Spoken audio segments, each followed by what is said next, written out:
तो आप हम लोग जो है यहाँ पर जो है क्वेश्चन के माध्यम से जो हम लोगों ने पिछले वीडियो में मैंने जो बना करके आप लोगों को दिया है, उसमें लीनियर डिफरेंशियल इक्वेशन का जो लीनियर सिस्टम है उससे कैसे क्वेश्चन सॉल्व करना है, तो उसमें मैंने नॉर्मल फॉर्म तक बताया था। मैं एक एग्जांपल के द्वारा जो है आप लोगों को समझाने जा रहा हूँ। तो मैंने एक इक्वेशन को यहाँ पर लिख रखा है dx/dt -7x + y = 0 और dy/dt -2x - 5y = 0। अब इस इक्वेशन को हमें सॉल्व करना है, तो इसमें दो वेरिएबल्स के लिए हमें सॉल्व करना है, x के लिए और y के लिए। तो ये जो दोनों लीनियर इक्वेशन जो है हमारा, इन दोनों को सॉल्व करके x और y का हमें वैल्यू प्राप्त करना है। तो चलिए करना क्या है कि इसमें dy/dt जो है उसके लिए हम लोग d का यूज करेंगे। ऑपरेटर सिस्टम हम लोग इसे कहते हैं। इस मेथड को ऑपरेटर सिस्टम के नाम से जानते हैं, हम लोग इसके माध्यम से सॉल्व करेंगे। तो हम लोग यहाँ पर d/dt के बदले में d अगर यूज करते हैं तो यहाँ dx/dt और यहाँ पर 7x है, तो दोनों से x को कॉमन करने के बाद d - 7x प्राप्त होगा और प्लस y = 0। उसी तरह से सेकेंड इक्वेशन में आएंगे तो dy/dt और साथ में -5y है, तो y को कॉमन करने से d - 5y प्राप्त होगा और -2x है। अब हमारे पास ये जो दो इक्वेशन है, इन दोनों इक्वेशन में से किसी भी इक्वेशन, दोनों इक्वेशन को आपस में सॉल्व करके एक वेरिएबल को हमें एलिमिनेट करने की जरूरत है। तो हम लोग x या y किसी को भी एलिमिनेट कर सकते हैं। तो जैसे कि यहाँ पर आपके सामने दोनों इक्वेशन दिया हुआ है, तो मैं x को एलिमिनेट करूंगा। किसको एलिमिनेट करूंगा? x को। तो सबसे पहले मैं क्या करता हूँ कि ऊपर वाले पार्ट में से x को, ऊपर की इक्वेशन से सेकंड की इक्वेशन से x को हटाना, तो क्या करना होगा? तो जैसा कि लीनियर आप लोगों ने सिस्टम ऑफ लीनियर इक्वेशन पढ़ा होगा, उसमें कैसे x और y वेरिएबल के लिए हम लोग सॉल्व करते थे, उसी तरह से यहाँ पर क्या करना है कि -2 से ऊपर वाले इक्वेशन को और नीचे वाले इक्वेशन को d - 7 से मल्टीप्लाई कर देना। सारा रूल हमारा पुराना ही है।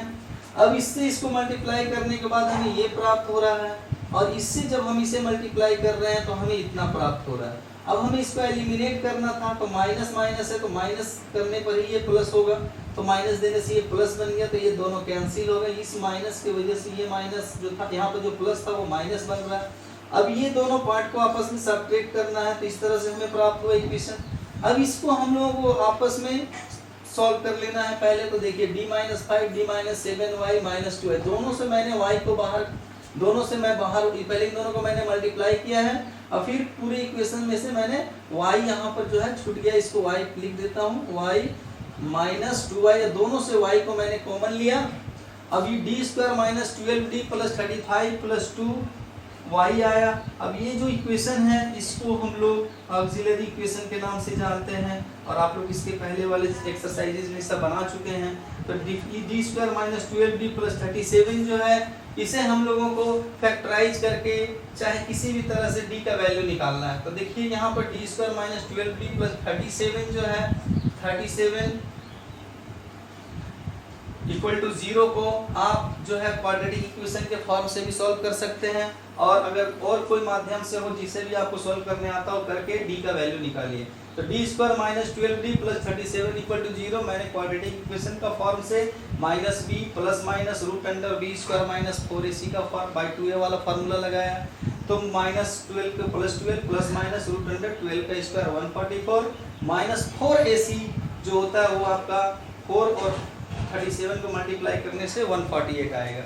यहाँ पर माइनस करने के बाद -4 आएगा। अब 12 ± √4 है, तो इसका स्क्वायर रूट जाने के बाद 2i आएगा। अब यहाँ से 2 कॉमन करने के बाद 6 ± i प्राप्त हुआ।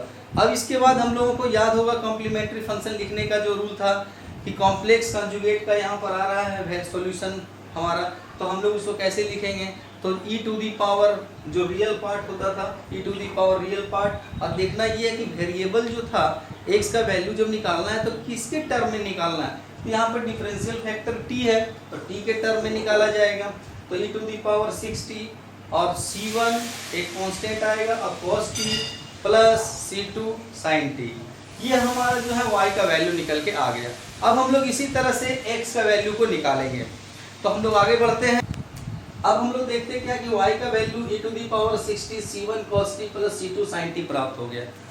अब हमारे पास एक प्रॉब्लम हो जाएगी, अगर हम लोग इसको पुराने जो अभी मैंने जो प्रोसेस किया था, अगर उस प्रोसेस से अगर हम निकालेंगे फिर से, अगर y का मान, तो x का मान, अगर y को एलिमिनेट करके, तो ये दो नए कांस्टेंट्स हमें प्राप्त हो जाएंगे। और वो C3 और C4 के रूप में, तो हमें यहाँ उनसे बचना भी होगा क्योंकि हमारे पास मात्र 2 ही डिफरेंशियल फैक्टर है, तो 2 से ज़्यादा हमें कांस्टेंट रखने की ज़रूरत नहीं है। तो हम लोग यहाँ पर क्या करते हैं कि जो हमारा सॉल्यूशन आया है उसी को अगर हम लोग t के रिस्पेक्ट में डिफरेंशिएट कर दे तो हमें यहाँ पर जो प्राप्त होगा उस वैल्यू को dy/dt के जगह में सेकेंड इक्वेशन में रख सकते हैं और उसके बाद वहाँ से हम लोग x का वैल्यू प्राप्त कर सकते हैं। इसमें हमें क्या फायदा होने वाला है कि हमें एक जो नया कांस्टेंट जो लेने की जरूरत होती है उसकी जरूरत यहाँ नहीं होगी। तो dy/dt e⁻�6t का हो जाएगा 6e⁻�6t और साथ में हमारा c1 cos t plus c2 sin t plus अब e⁻�6t को छोड़ दीजिए, c1 cos t का हो जाएगा minus c1 sin t plus c2 cos t। तो ये जो है डिफरेंशिएशन करके हम लोगों ने जो y का मान यहाँ हमने प्राप्त किया था फर्स्ट सॉल्यूशन के रूप में उसी को हमने फिर से डिफरेंशिएट कर लिया है और dy/dt का मान निकाल लिया। अब इसका करेंगे क्या हम लोग, इसको हम लोग सेकेंड इक्वेशन जो था उस इक्वेशन में हम लोग इसको डाल देंगे इस वैल्यू को और वहां से x का वैल्यू को एवेलुएट कर लेंगे और y का भी जो मान है दोबारा पुट करना होगा हमें। तो आइए हम लोग चलिए dy/dt के जगह में ये पूरा इक्वेशन को लिख देते हैं 6e⁻�6t c1 cos t plus c2 sin t minus c1 sin t plus c2 cos t और फिर माइनस 2x है और माइनस 5 और y का वैल्यू भी हमें वापस लिखना होगा। यहाँ पर मैंने लिखा है जो वही वापस यहाँ लिखना होगा 6t